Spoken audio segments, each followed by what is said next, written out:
Sem dúvida, quando você sente uma pessoa admirando aquilo que você está fazendo e curtindo de certa forma, te dá um estímulo um pouco maior para tentar alguma coisa mais especial.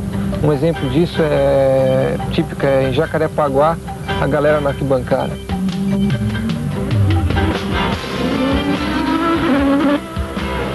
Antes de mais nada, sou brasileiro, pois gosto do esporte em geral. Eu tenho poucas amizades, mas verdadeiras. Levo uma vida na Inglaterra dedicada à minha profissão. Sempre que posso volto ao Brasil, porque gosto demais de estar aqui com a minha família. E acho que de certa forma sou uma pessoa arrojada. Eu realmente não consigo sentar, cruzar os braços e esperar que as coisas venham prontas. Eu costumo lutar por aquilo que acho ser correto e quero e desejo. E não dou trégua para aqueles que estão junto de mim. Eu exijo o máximo, não só de mim, como daqueles que estão em torno, tanto no trabalho como no lado pessoal.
Brasileiro ariano, nascido em São Paulo a 21 de março de 1960. Estreou na Fórmula 1 na Toleman. No ano de 1984, ganhou o segundo lugar em Mônaco e no ano passado ficou em quarto lugar no Mundial. Ganhou 2 grandes prêmios, Portugal e Bélgica, 2 segundos, 2 terceiros lugares e 7 pole positions, correndo pela Lotus, a mesma equipe que defenderá este ano.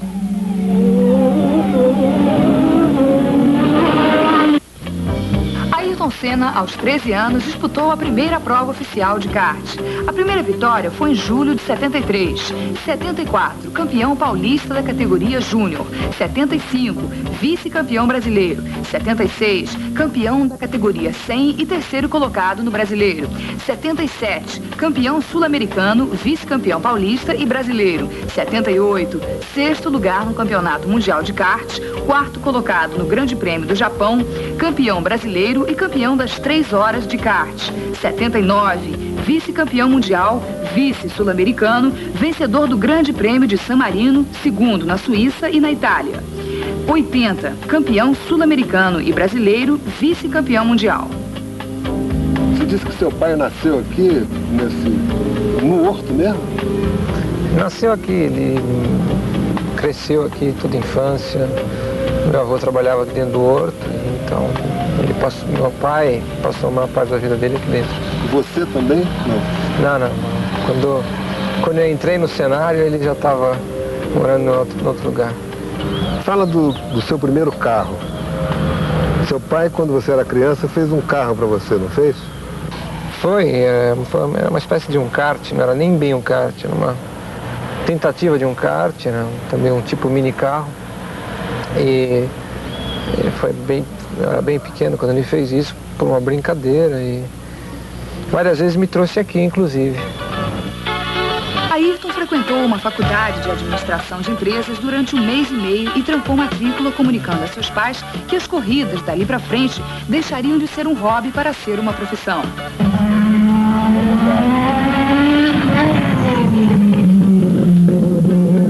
Em outubro de 1980, Senna achou que já estava pronto para enfrentar o campeonato de Fórmula Ford 1600. Em 81, mudou-se para a Inglaterra e, em fevereiro, assinou seu primeiro contrato como piloto da Van Diemen para a temporada de 81. Ao deixar o Brasil, Ayrton fez uma pretensiosa promessa. Você disse para sua família, vou para ser campeão. Como é que você tinha tanta certeza? Não é bem assim. É lógico, se você participa num esporte, competição muito grande, estava passando de amador, de hobby, para uma tentativa como profissional, então você tem que ter uma segurança muito grande, tem que acreditar em si mesmo, né? E essa foi uma das características que eu desenvolvi durante toda a minha vida. E quando eu fui porque eu acreditava que eu tinha condições de atingir um objetivo principal, que era um dia chegar à Fórmula 1 e ser respeitado dentro da Fórmula 1.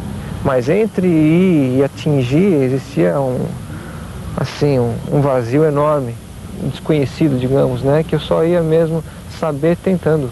Na Fórmula Ford, Ayrton venceu 13 das 18 provas dos campeonatos Towson, Torrenson e o Royal Automobilism Club, ganhando ambos por antecipação. Nessa categoria, colecionou 12 primeiros lugares, 6 segundos, 1 terceiro, 1 quarto, 1 quinto, 13 pole positions, 8 melhores voltas e 5 recordes de pistas. Como é possível uma pessoa chegar e vencer assim tantas vezes seguidas de uma vez? Você pode explicar isso? É uma boa pergunta. Eu acho que eu tive sorte de escolher uma boa equipe, então eu tinha um bom carro competitivo. Eu consegui me adaptar à vida na Inglaterra, digamos, profissional, rapidamente. Me adaptei rapidamente ao equipamento novo, ao pulo do kart que eu dei para a Fórmula Ford. Uma série de coisas que deram certo, mas não deixou de ser difícil. Eu treinei muito, eu me dedicava o tempo todo para isso. Eu vivi o ano inteiro em função da minha profissão lá, em função da Fórmula Ford. Vivia numa fábrica que era em frente a uma pista, vivia nessa pista treinando. Uma série de coisas que não aparecem, que as pessoas não sabem. Mas é um conjunto de coisas que, se você conseguir colocar todas em harmonia, é que dá um resultado. E eu acho que foi isso, eu tive a sorte de conseguir todos esses ingredientes e fazer com que eles se trabalhassem juntos para obter o sucesso. Você seria capaz de transmitir essas suas qualidades para outra pessoa? Se você tivesse um aluno, por exemplo? Eu tenho a impressão que os elementos básicos da coisa, sim, na teoria, né? Eu acho que sim, mas na prática realmente dependeria da própria pessoa de assimilar e desenvolver essa técnica ou esse gosto, ou sei lá como chamar, essa arte de guiar um carro de corrida. Senna começou a virar ídolo na Europa. Pensou em passar para a Fórmula 3 em 82, mas Ayrton preferiu ingressar na Fórmula 2000. Como é que foi vencer aquela prova em Snettertown com um carro sem freio? Aquilo lá foi interessante porque o momento mais engraçado foi logo após a corrida. Assim que deu a bandeirada, eu dei ainda uma volta, parei em frente aos boxes e estavam os mecânicos ali, o Maurício Gugelmin estava ali também. Ele sabia que tinha alguma coisa errada, mas não sabia identificar. Isso pelo desempenho durante a prova, né? Pelo comportamento meu durante a prova. E aí quando eu disse que não tinha os freios, porque tinha perdido logo na primeira volta, numa escorregada que eu dei na saída da pista, eles não acreditaram. Eu falei, bom, vai lá e coloca a mão no disco de freio, porque geralmente o disco de freio do carro de corrida é hiper quente. Vai lá e coloca a mão no disco de freio, tem que estar gelado, né? E o Maurício foi direto, botou a mão no disco e estava realmente frio o disco de freio. Eu hoje não faria isso, absolutamente. Eu acho que ali a vontade de vencer e um pouco da inconsequência, da inexperiência, me levaram a fazer a prova sem freio, mas hoje eu não faria porque o risco é enorme. Mas na época valeu, e valeu como experiência para hoje em dia. A primeira corrida de Fórmula 3 foi no dia 13. e você terminou 13 segundos na frente do segundo colocado. Já da outra vez você estreou no dia 13. Você não acha que é muito 13, não?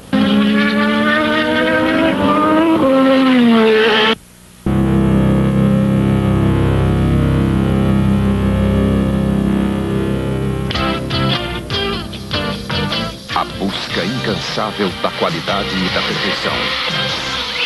Quando você consegue, nenhuma emoção é tão forte, nenhum prazer é tão grande. Sai em busca do sabor e da emoção. John Player Special. Você é supersticioso? Tem cisma com cor, gato preto, sexta-feira 13? Não, não tenho, não sou supersticioso, não.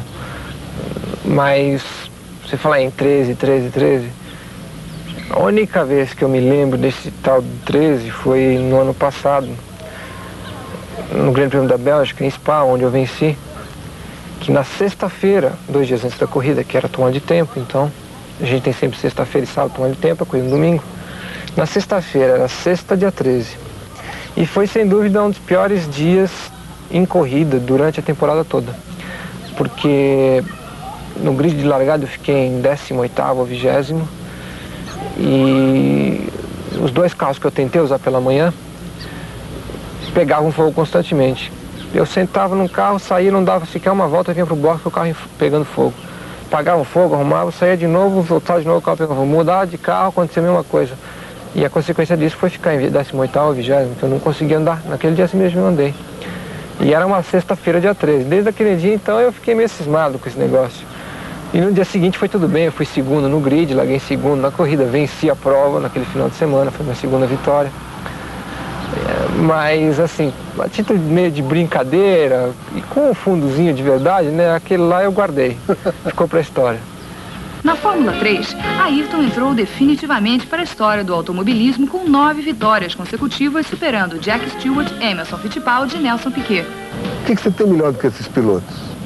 Não, eu acho que quando eu passei a Fórmula 3, eu não pensei em bater o recorde do Jim Clark, ou do Jack Stewart, ou do Piquet.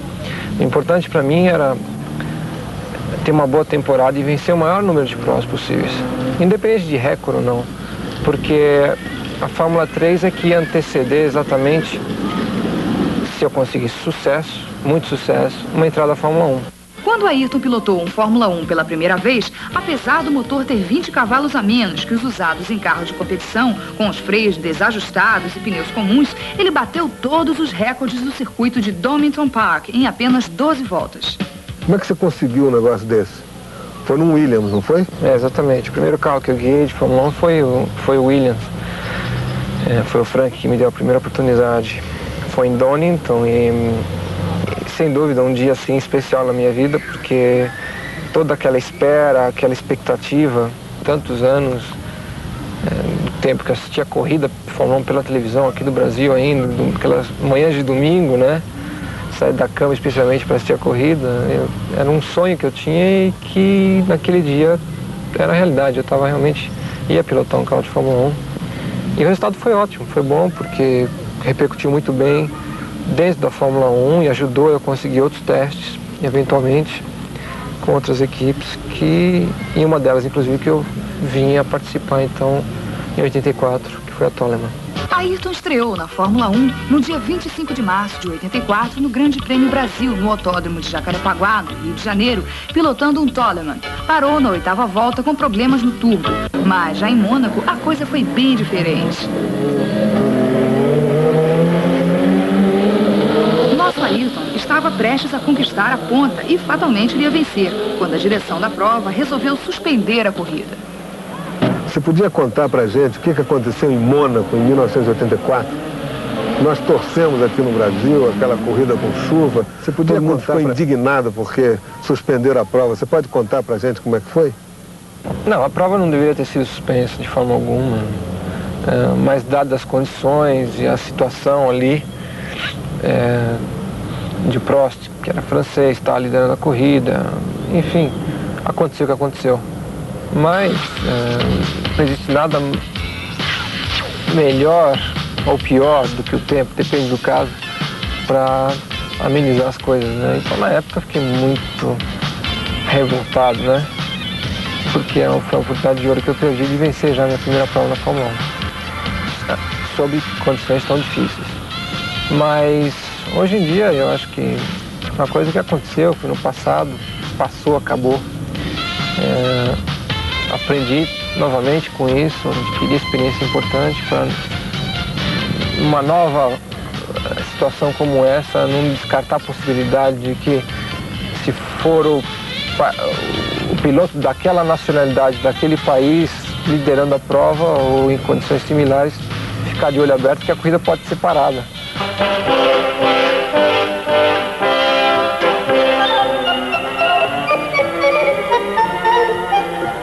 O nome desse piloto é Alain Prost, nacionalidade francês. Considerado vencedor em Mônaco de 84 e em 85 foi campeão mundial. Vem com sede em 86 e pretende um título que nenhum piloto conseguiu desde Jacques Brabham, ser campeão 2 anos seguidos em Fórmula 1.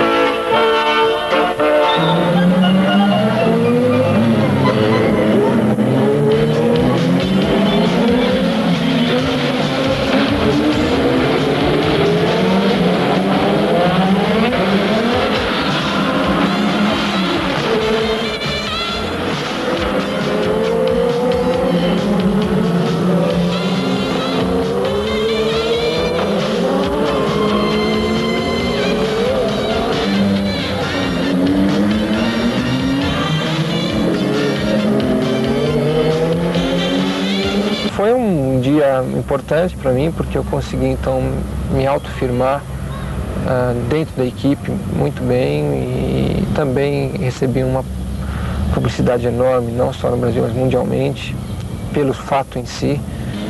E dali para frente, então, digamos assim, o cachê subiu bastante.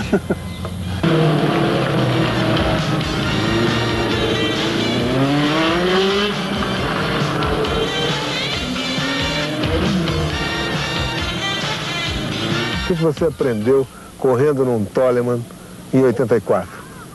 Automobilismo e Fórmula 1 em especial é muito ingrato às vezes, porque você depende do equipamento, depende do carro. E embora o piloto seja sempre o mesmo, se o equipamento não corresponder, você deixa entre ganhar e não terminar a corrida, ou terminar em 8º ou 6º, não precisa muito. E eu acho que no ano que eu fiz com a Toleman, eu senti pela primeira vez na minha carreira essa dificuldade, porque a Fórmula 1 em especial é muito ingrata nesse ponto, dada a diferença enorme entre os equipamentos, entre os carros.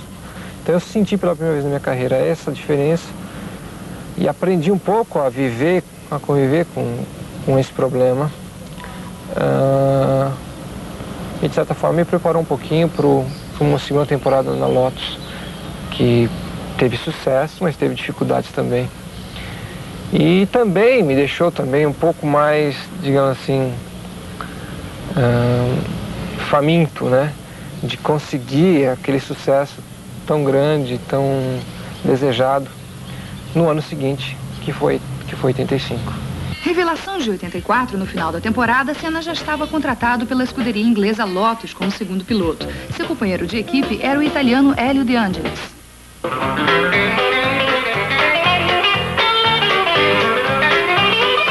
Hélio De Angelis, italiano, 28 anos, 5º lugar no campeonato do ano passado, com apenas 2 pontos menos que Ayrton. Em 86, era um dos seus maiores concorrentes. I think that there were not place for both drivers there. I mean, there was not place just for both of us. It was just place for one. And I think Ayrton did the right choice to stay. In fact, I think he signed for 2 years and he had to stay anyway. But I had to move because there was no place for 2 people of such a speed, if you want to call it, such a character. Lotus just could not give us the same material all the time. Em novembro de 84, Senna foi atingido por uma paralisia facial causada por um vírus. Livre da paralisia na corrida de estreia com a Lotus em 85 aqui no Brasil, Senna já era ídolo. Por uma pane elétrica, não pôde concluir a prova. Sua primeira vitória foi em Portugal. No próximo bloco, Ayrton comenta o que é uma vitória em Fórmula 1. os testes de Mônaco 85 e o problema com Nigel Mansell e Alboreto.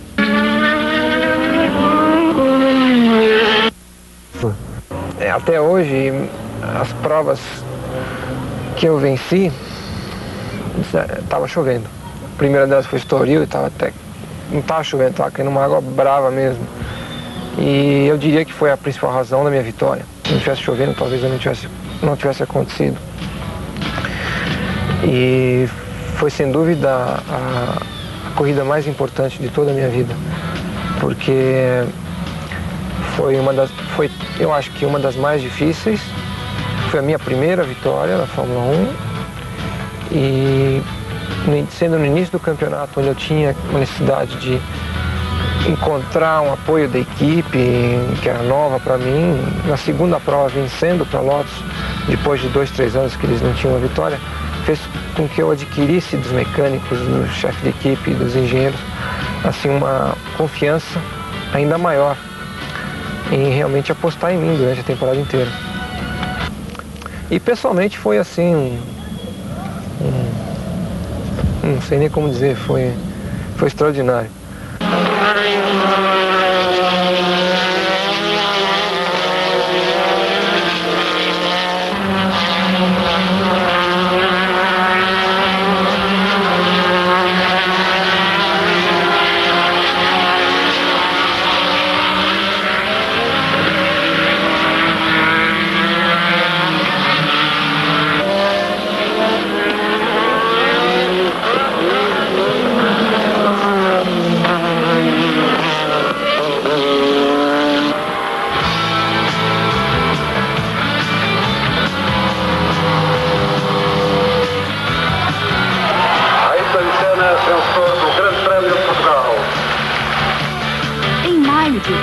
Nos testes de Mônaco, Senna conseguiu bater o recorde do circuito em apenas 10 minutos, mas continuou a treinar até completar o mesmo número de voltas que os demais pilotos.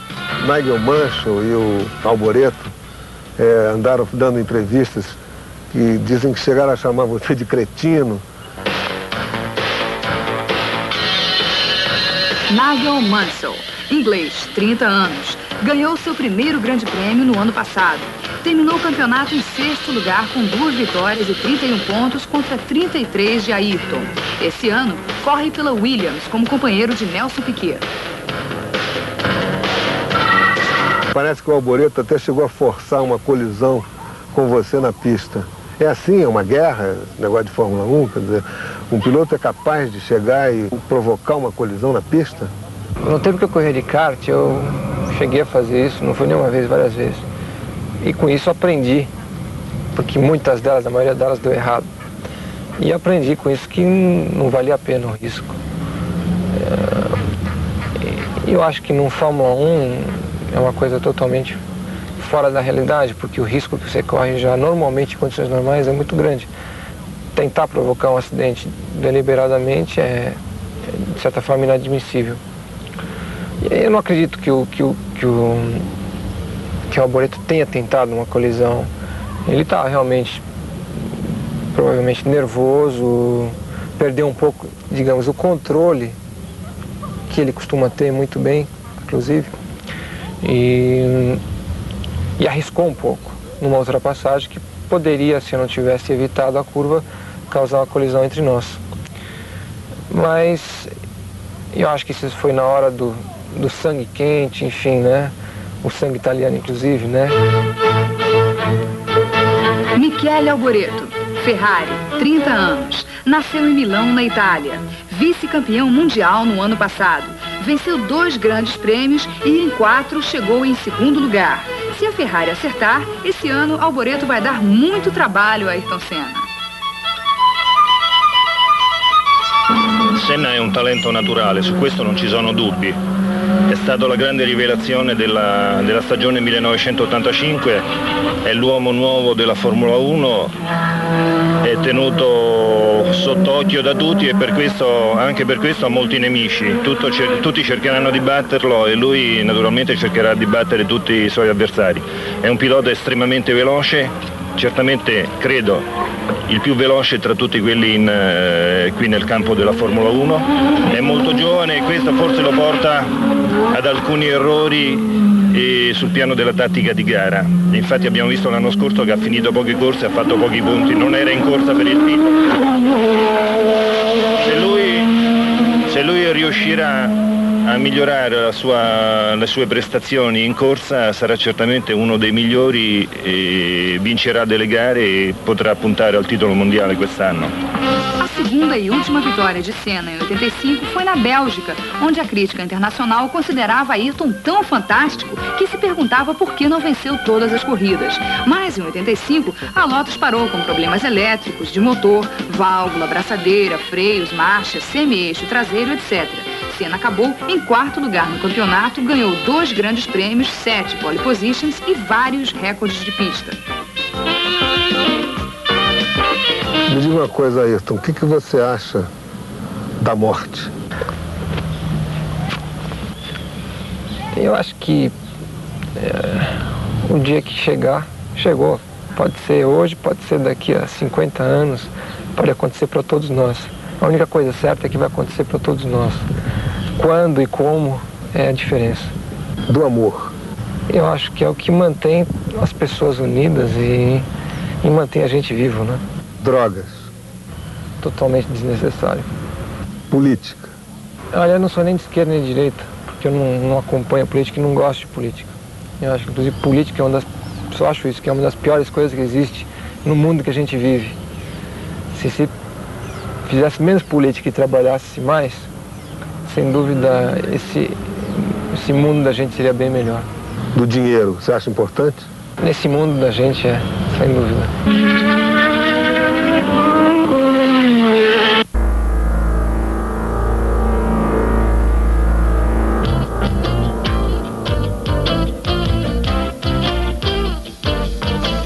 A busca incansável da qualidade e da perfeição.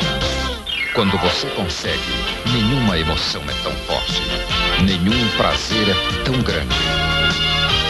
Sai em busca do sabor e da emoção. John Player Special.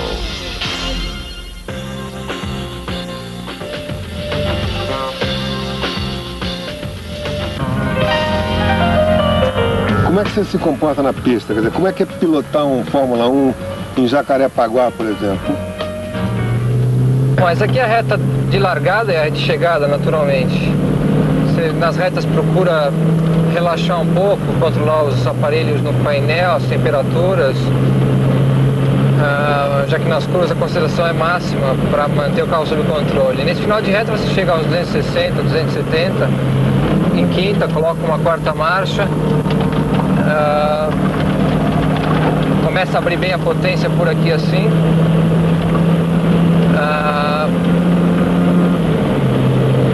Vai bem, vai ao máximo que dá, depois tem uma freada forte novamente aqui, uma curva em terceira marcha, relativamente veloz. E o maior problema durante as curvas é quando tem algum balanço. E nessas curvas praticamente todas têm sempre uma ondulação que muda a atitude do carro, o carro balança bastante. Aqui é outra, bem veloz em quarta marcha, você já se prepara para a próxima, reduz, freia, terceira marcha,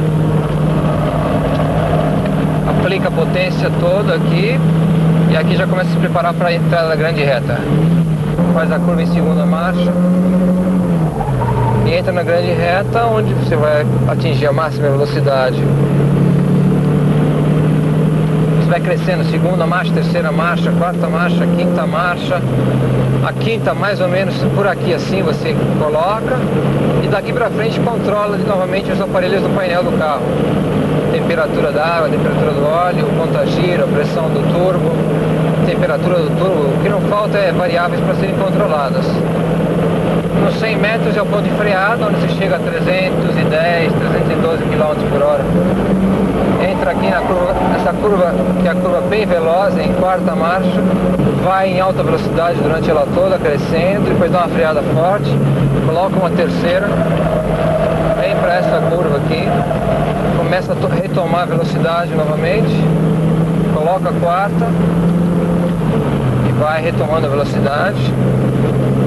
É uma parte bem sinuosa do traçado. Aqui é uma curva de terceira marcha, onde o o carro sempre escorrega bastante, ela tem inclinação essa curva. Dá uma retomada de velocidade, coloca uma quarta marcha, freia bem nos 50 metros. O carro sempre balança um pouco, precisa tomar cuidado para não perder a linha, o traçado ideal, que fora do traçado sempre tem muita sujeira.